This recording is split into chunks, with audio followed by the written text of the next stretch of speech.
یاد رکھیں ہم زندگی کا ایک سانس بھی اس رب کی کرم اور اشارے کے بغیر نہیں لے سکتے، تو اتنی دور سے چل کے آ جانا میرے اور آپ کے بس کی بات نہیں۔ یقیناً اللہ نے آپ کو اس ذکر کے لیے چنا اور آپ یہاں پر آئے۔ جب اللہ نے چن لیا اور آپ کو یہاں بلا لیا تو پھر ہمیں ویسا ہی بن کر بیٹھنا ہے۔ جس طرح اس رب نے ملائکہ کو اپنے ان کے پروں سے کہا کہ ڈھانپ لو اس محفل کو اور سونے اور چاندی کے قلم سے میرے ان بندوں کے نام لکھ کر لے آؤ، تو آپ سوچیں کہ اگر بے ادبی ہو رہی ہو تو پھر وہ ملائکہ کیا لکھ کر لے جائیں گے۔ ہم یہاں آئے بھی، بیٹھے بھی اور خالی ہاتھ چلے گئے تو ہم سے بڑا بد نصیب کوئی نہیں۔ اس لیے جتنی دیر بھی یہ ذکر کیا جائے، یہ ذکر نعمت ہے۔ اس دور میں یہ ذکر بہت بڑی نعمت ہے۔ اس پرفتن دور میں جب ہمارے دلوں سے آقا دو جہاں کی محبت نکالی جا رہی ہو، جب اللہ اور اس کے رسول کا ذکر کرنا ہم نے کم کر دیا ہو، اس وقت یہ محفل بہت بڑی رحمت ہے، بہت بڑی نعمت ہے۔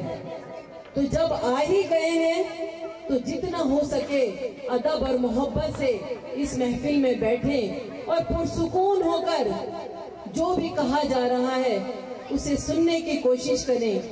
ہماری خواہش ہوتی ہے کہ ہم جتنا بھی بولیں قرآن اور سنت کی روشنی میں بات کریں۔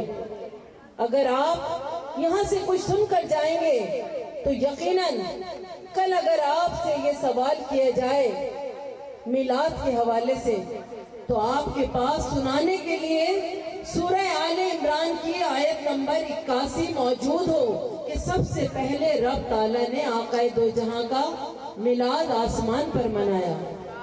حج کرتے ہیں تو اس رب کے لیے، یعنی ہماری ہر عبادت اللہ رب العالمین کے لیے ہے۔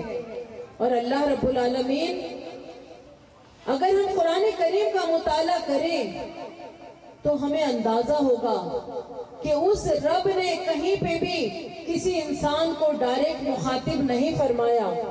اس نے ہمیشہ اپنے انبیاء علیہ السلام کے ذریعے ہمیں مخاطب کیا۔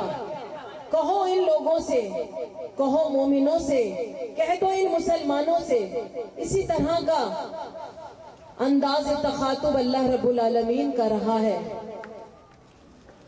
لیکن ایک عمل ایسا ہے جس میں اللہ رب العالمین تمام مومنوں کو شامل ہونے کی دعوت دیتا ہے، اور وہ کیا ہے؟ وہ اس کے حبیب پر درود اور سلام بھیجنے کا عمل ہے، جس میں اللہ رب العالمین اپنے ملائکہ کو بھی شامل کرتا ہے اور کہتا ہے کہ مومنوں آؤ تم بھی میرے ساتھ شامل ہو جاؤ اس ذکر میں جو میں اپنے حبیب کے لیے کر رہا ہوں۔ ہم نے نہ اس ذکر کی اہمیت کو سمجھا، نہ ہمارے دلوں میں آقا دو جہاں کی محبت پیدا ہو سکی۔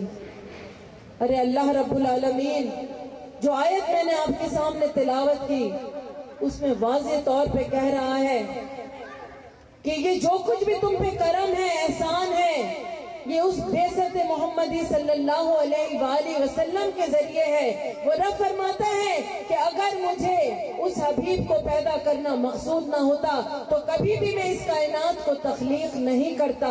یہ صدقہ ہے آقا دو جہاں کا۔ اور اللہ رب العالمین فرماتا ہے کہ جب میرے محبوب کی آمد ہو تو خوب خوشیاں مناؤ، جشن کرو۔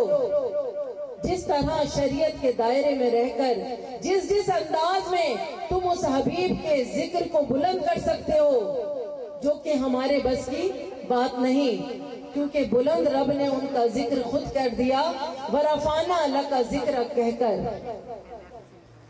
صرف ہمیں کیا موقع دیا رب نے کہ ہم گناہگار امتی جنہوں نے نہ خود اپنے آپ کو پہچانا نہ اس حبیب مکرم کو پہچان سکے کہ جس کو اللہ رب العالمین نے اتنے بلند مرتبے عطا کیے